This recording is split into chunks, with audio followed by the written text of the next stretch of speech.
Welcome back. ತುಂಗಭದ್ರೆಗೆ ಬಾಗಿನವನ್ನ ಅರ್ಪಿಸಿದ್ದಾರೆ ಮುಖ್ಯಮಂತ್ರಿ ಹಾಗೆ ಉಪಮುಖ್ಯಮಂತ್ರಿಗಳು. ಆದ್ರೆ ಈ ಬಾಗಿನ ಅರ್ಪಿಸುವ ಕಾರ್ಯಕ್ರಮವನ್ನ ಅದು ಯಾರು ದಿನಾಂಕ ನಿಗದಿ ಮಾಡಿದ್ರೋ, ಯಾರು ಮುಖ್ಯಮಂತ್ರಿ ಉಪಮುಖ್ಯಮಂತ್ರಿಗಳಿಗೆ ಸಲಹೆ ನೀಡಿದ್ರೋ ಗೊತ್ತಿಲ್ಲ. ಪಿತೃಪಕ್ಷದ ಸಂದರ್ಭದಲ್ಲಿ ಬಾಗಿನ ಅರ್ಪಿಸಿ ಅಪಚಾರವನ್ನ ಮಾಡಿಬಿಟ್ರು ಅನ್ನೋದೊಂದು ಚರ್ಚೆ ಪ್ರಾರಂಭ ಆಗಿದೆ. ಹೇಳ್ಬೋದು ಸರ್ಕಾರದ ಭಾಗವಾಗಿ ಮಾಡಬೇಕಾದ ಕರ್ತವ್ಯ ಮುಖ್ಯಮಂತ್ರಿ ಉಪಮುಖ್ಯಮಂತ್ರಿಗಳು ಮಾಡಿದ್ದಾರೆ ಅಂತ ಹೇಳಿ. ಆದ್ರೆ ಇಡೀ ಈ ಬಾಗಿನ ಅರ್ಪಿಸುವ ಪ್ರಕ್ರಿಯೆಯೇ ಕೆಲವೊಂದಷ್ಟು ಧಾರ್ಮಿಕ ಆಚರಣೆಗಳಿಗೆ ಸಂಬಂಧಿಸಿದ್ದಾದ್ರಿಂದ ಇಂತಿಂಥ ಸಮಯದಲ್ಲಿ ಇಂತಿಂಥ ಕಾರ್ಯ ಮಾಡಬಾರ್ದು ಅಂತ ಹೇಳಿ ಆಚಾರಗಳು ಹೇಳೋದ್ರಿಂದ ಈ ಆಚಾರಕ್ಕೆ ಅಪಚಾರ ಆಗೋ ರೀತಿಯಲ್ಲಿ ಮಾಡಿದ್ದಾದ್ರೂ ಯಾಕೆ? ಪಿತೃಪಕ್ಷ ಅನ್ನೋದು ಗೊತ್ತಿಲ್ಲದಿರೋರು ಯಾರಾದ್ರೂ ಈ ದಿನಾಂಕವನ್ನ ನಿಗದಿ ಮಾಡ್ಬಿಟ್ರ, ಇದನ್ನ ಮತ್ತೊಂದು ಬಾರಿಗೆ ಅವಲೋಕಿಸಿ ಪರಾಮರ್ಶಿಸಿ ಈ ದಿನಾಂಕವನ್ನ ನಿಗದಿ ಮಾಡ್ಕೊಳ್ಳಿಲ್ವಾ ಅನ್ನೋ ಚರ್ಚೆ ನಡೀತಾ ಇದೆ. ಬಾಗಿನ ಅರ್ಪಿಸೋ ವಿಚಾರದಲ್ಲೂ ಕೂಡ ಇದೀಗ ಅಪಚಾರ ನಡೀತು ಅನ್ನೋ ಆರೋಪ. ಪಿತೃಪಕ್ಷದಲ್ಲಿ ಬಾಗಿನ ಅರ್ಪಿಸ್ಬಿಟ್ರು ತುಂಗಭದ್ರಾ ಡ್ಯಾಮಿಗೆ ಅನ್ನೋದು ಇದೀಗ ಚರ್ಚೆ ಮಾಡಲಾಗ್ತಾ ಇದೆ.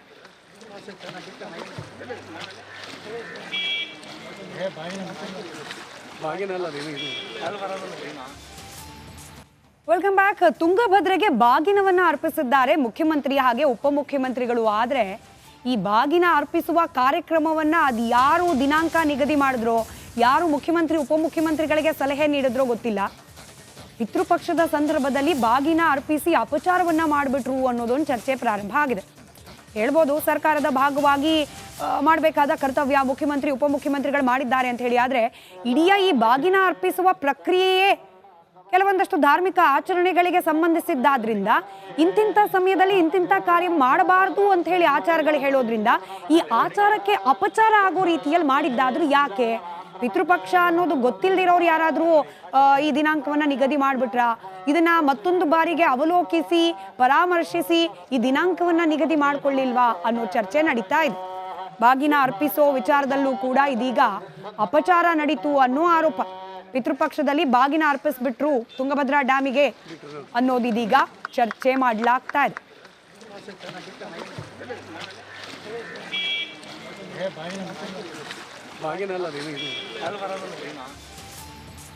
Welcome back. ತುಂಗಭದ್ರೆಗೆ ಬಾಗಿನವನ್ನ ಅರ್ಪಿಸಿದ್ದಾರೆ ಮುಖ್ಯಮಂತ್ರಿ ಹಾಗೆ ಉಪಮುಖ್ಯಮಂತ್ರಿಗಳು. ಆದ್ರೆ ಈ ಬಾಗಿನ ಅರ್ಪಿಸುವ ಕಾರ್ಯಕ್ರಮವನ್ನ ಅದು ಯಾರು ದಿನಾಂಕ ನಿಗದಿ ಮಾಡಿದ್ರೋ, ಯಾರು ಮುಖ್ಯಮಂತ್ರಿ ಉಪಮುಖ್ಯಮಂತ್ರಿಗಳಿಗೆ ಸಲಹೆ ನೀಡಿದ್ರೋ ಗೊತ್ತಿಲ್ಲ. ಪಿತೃಪಕ್ಷದ ಸಂದರ್ಭದಲ್ಲಿ ಬಾಗಿನ ಅರ್ಪಿಸಿ ಅಪಚಾರವನ್ನ ಮಾಡಿಬಿಟ್ರು ಅನ್ನೋದೊಂದು ಚರ್ಚೆ ಪ್ರಾರಂಭ ಆಗಿದೆ. ಹೇಳ್ಬೋದು ಸರ್ಕಾರದ ಭಾಗವಾಗಿ ಮಾಡಬೇಕಾದ ಕರ್ತವ್ಯ ಮುಖ್ಯಮಂತ್ರಿ ಉಪಮುಖ್ಯಮಂತ್ರಿಗಳು ಮಾಡಿದ್ದಾರೆ ಅಂತ ಹೇಳಿ. ಆದ್ರೆ ಇಡೀ ಈ ಬಾಗಿನ ಅರ್ಪಿಸುವ ಪ್ರಕ್ರಿಯೆಯೇ ಕೆಲವೊಂದಷ್ಟು ಧಾರ್ಮಿಕ ಆಚರಣೆಗಳಿಗೆ ಸಂಬಂಧಿಸಿದ್ದಾದ್ರಿಂದ ಇಂತಿಂಥ ಸಮಯದಲ್ಲಿ ಇಂತಿಂಥ ಕಾರ್ಯ ಮಾಡಬಾರ್ದು ಅಂತ ಹೇಳಿ ಆಚಾರಗಳು ಹೇಳೋದ್ರಿಂದ ಈ ಆಚಾರಕ್ಕೆ ಅಪಚಾರ ಆಗೋ ರೀತಿಯಲ್ಲಿ ಮಾಡಿದ್ದಾದ್ರೂ ಯಾಕೆ? ಪಿತೃಪಕ್ಷ ಅನ್ನೋದು ಗೊತ್ತಿಲ್ಲದಿರೋರು ಯಾರಾದ್ರೂ ಈ ದಿನಾಂಕವನ್ನ ನಿಗದಿ ಮಾಡ್ಬಿಟ್ರ, ಇದನ್ನ ಮತ್ತೊಂದು ಬಾರಿಗೆ ಅವಲೋಕಿಸಿ ಪರಾಮರ್ಶಿಸಿ ಈ ದಿನಾಂಕವನ್ನ ನಿಗದಿ ಮಾಡ್ಕೊಳ್ಳಿಲ್ವಾ ಅನ್ನೋ ಚರ್ಚೆ ನಡೀತಾ ಇದೆ. ಬಾಗಿನ ಅರ್ಪಿಸೋ ವಿಚಾರದಲ್ಲೂ ಕೂಡ ಇದೀಗ ಅಪಚಾರ ನಡೀತು ಅನ್ನೋ ಆರೋಪ. ಪಿತೃಪಕ್ಷದಲ್ಲಿ ಬಾಗಿನ ಅರ್ಪಿಸ್ಬಿಟ್ರು ತುಂಗಭದ್ರಾ ಡ್ಯಾಮಿಗೆ ಅನ್ನೋದು ಇದೀಗ ಚರ್ಚೆ ಮಾಡಲಾಗ್ತಾ ಇದೆ.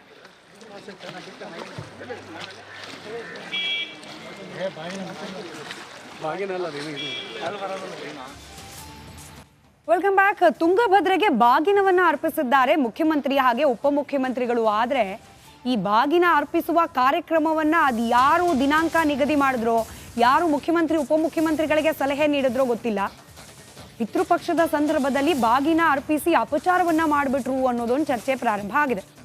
ಹೇಳ್ಬೋದು ಸರ್ಕಾರದ ಭಾಗವಾಗಿ ಮಾಡಬೇಕಾದ ಕರ್ತವ್ಯ ಮುಖ್ಯಮಂತ್ರಿ ಉಪಮುಖ್ಯಮಂತ್ರಿಗಳು ಮಾಡಿದ್ದಾರೆ ಅಂತ ಹೇಳಿ. ಆದ್ರೆ ಇಡೀ ಈ ಬಾಗಿನ ಅರ್ಪಿಸುವ ಪ್ರಕ್ರಿಯೆಯೇ ಕೆಲವೊಂದಷ್ಟು ಧಾರ್ಮಿಕ ಆಚರಣೆಗಳಿಗೆ ಸಂಬಂಧಿಸಿದ್ದಾದ್ರಿಂದ ಇಂತಿಂಥ ಸಮಯದಲ್ಲಿ ಇಂತಿಂಥ ಕಾರ್ಯ ಮಾಡಬಾರ್ದು ಅಂತ ಹೇಳಿ ಆಚಾರಗಳು ಹೇಳೋದ್ರಿಂದ ಈ ಆಚಾರಕ್ಕೆ ಅಪಚಾರ ಆಗೋ ರೀತಿಯಲ್ಲಿ ಮಾಡಿದ್ದಾದ್ರೂ ಯಾಕೆ?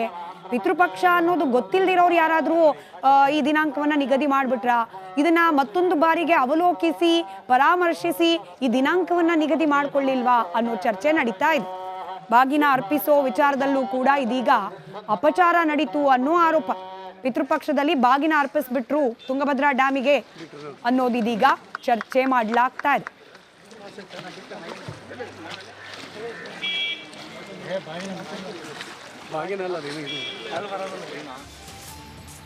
Welcome back. ತುಂಗಭದ್ರೆಗೆ ಬಾಗಿನವನ್ನ ಅರ್ಪಿಸಿದ್ದಾರೆ ಮುಖ್ಯಮಂತ್ರಿ ಹಾಗೆ ಉಪಮುಖ್ಯಮಂತ್ರಿಗಳು. ಆದ್ರೆ ಈ ಬಾಗಿನ ಅರ್ಪಿಸುವ ಕಾರ್ಯಕ್ರಮವನ್ನ ಅದು ಯಾರು ದಿನಾಂಕ ನಿಗದಿ ಮಾಡಿದ್ರೋ, ಯಾರು ಮುಖ್ಯಮಂತ್ರಿ ಉಪಮುಖ್ಯಮಂತ್ರಿಗಳಿಗೆ ಸಲಹೆ ನೀಡಿದ್ರೋ ಗೊತ್ತಿಲ್ಲ. ಪಿತೃಪಕ್ಷದ ಸಂದರ್ಭದಲ್ಲಿ ಬಾಗಿನ ಅರ್ಪಿಸಿ ಅಪಚಾರವನ್ನ ಮಾಡಿಬಿಟ್ರು ಅನ್ನೋದೊಂದು ಚರ್ಚೆ ಪ್ರಾರಂಭ ಆಗಿದೆ.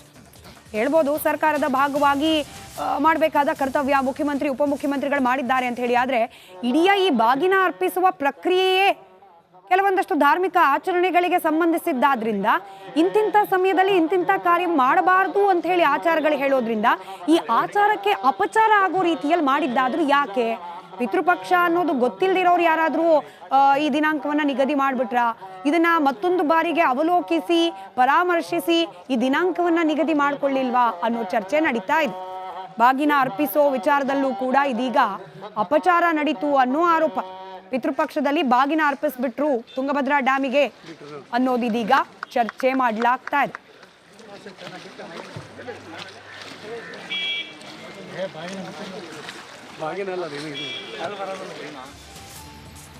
ಈ ರಾಜ್ಯದಲ್ಲಿ ರಾಜ್ಯಪಾಲರು ವರ್ಸಸ್ ರಾಜ್ಯ ಸರ್ಕಾರದ ಬಗ್ಗೆ ಗಂಭೀರವಾಗಿ ಆಗ್ತಾ ಇರುವ ಕೆಲ ಬೆಳವಣಿಗೆಗಳ ಬಗ್ಗೆ ಪಕ್ಕಾ ಪಾಲಿಟಿಕ್ಸ್ನ ಪ್ರಾರಂಭಿಕ ಹಂತದಲ್ಲಿ ನೀವು ಗಮನಿಸಿದ್ರಿ. ಆದರೆ ರಾಜ್ಯಪಾಲರ ವಿರುದ್ಧವಾಗಿ ಒಂದು ಪತ್ರದ ಸಹಿ ವಿಚಾರಕ್ಕೆ ಸಂಬಂಧಪಟ್ಟಂತೆ ಸಿದ್ದರಾಮಯ್ಯನವರು ಇವತ್ತು ತಮ್ಮದೇ ಆದ ಧಾಟಿಯಲ್ಲಿ ಪ್ರತಿಕ್ರಿಯೆ ನೀಡಿದ್ದಾರೆ. ಬಹಳ ಇಂಟ್ರೆಸ್ಟಿಂಗ್ ಅನಿಸ್ತಾ ಇದೆ ಅವರ ಪ್ರತಿಕ್ರಿಯೆಯ ಧಾಟಿ. ಆ ಕುರಿತಾದ ಒಂದು ಇಂಟ್ರೆಸ್ಟಿಂಗ್ ಡೀಟೇಲ್ ನಿಮ್ಮ ಮುಂದೆ.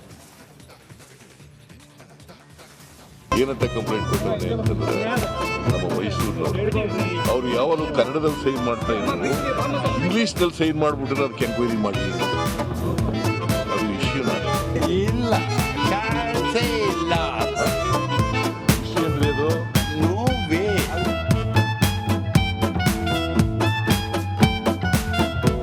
ಕೇಳಿದ್ರಲ್ವಾ, ಸಿಎಂ ಸಿದ್ದರಾಮಯ್ಯ ಮಾತನಾಡಿದ್ರು ಸುದ್ದಿ, ಸುಮ್ನಿದ್ರು ಸುದ್ದಿ, ಕನ್ನಡದಲ್ಲಿ ಸಹಿ ಮಾಡಿದ್ರು ಸುದ್ದಿ, ಇಂಗ್ಲಿಷ್ ನಲ್ಲಿ ಸಹಿ ಮಾಡಿದ್ರು ಸುದ್ದಿ. ಆದ್ರೆ ಈ ಸುದ್ದಿಯನ್ನ ರಾಜ್ಯಪಾಲರು ಸೀರಿಯಸ್ ಆಗಿ ತೆಗೆದುಕೊಂಡಿದ್ದು ಹೊಸ ಸುದ್ದಿ. ಹೌದು, ಅದ್ಯಾಕೋ ಕಾಂಗ್ರೆಸ್ ಸರ್ಕಾರ ಮತ್ತು ರಾಜ್ಯಪಾಲ ಥಾವರ್ ಚಂದ್ ಗೆಹ್ಲೋಟ್ ಮಧ್ಯೆ ಜಟಾಪಟಿ ನಿಲ್ಲೋ ಲಕ್ಷಣಗಳೇ ಕಾಣ್ತಿಲ್ಲ. ಅದೇ ನಿಟ್ಟಿನಲ್ಲಿ ಒಂದು ಹೆಜ್ಜೆ ಮುಂದಿಟ್ಟಿರೋ ಸಿಎಂ ಸಿದ್ದರಾಮಯ್ಯ ನೇರವಾಗಿ ರಾಜ್ಯಪಾಲರ ವಿರುದ್ಧ ಮಾತಿನ ಚಮಕ್ ಕೊಟ್ರು. ಈ ರಾಜ್ಯಪಾಲರು ಎಲ್ಲ ಸಣ್ಣ ಸಣ್ಣ ವಿಚಾರಗಳಿಗೆ ಈಗ ಅವ್ನು ಯಾವನೋ ಒಬ್ಬ ಕಂಪ್ಲೇಂಟ್ ಕೊಟ್ಟವನೆ. ಸುಮ್ಮನೆ ನಿಮ್ಗೆ ಏನಂತ ಕಂಪ್ಲೇಂಟ್ ಕೊಟ್ಟವನೆ ಅಂತಂದ್ರೆ ನಮ್ಮ ಮೈಸೂರಿನವರು ಅವ್ರು ಯಾವಾಗಲೂ ಕನ್ನಡದಲ್ಲಿ ಸೈನ್ ಮಾಡ್ತಾ ಇದ್ರು, ಇಂಗ್ಲೀಷ್ನಲ್ಲಿ ಸೈನ್ ಮಾಡ್ಬಿಟ್ರೆ ಅದಕ್ಕೆ ಎಂಕ್ವೈರಿ ಮಾಡಿ ಅಂತ. ಅದು ಇಶ್ಯೂನ ಇಶ್ಯೂ ಅಂದ್ರೆ ಅದು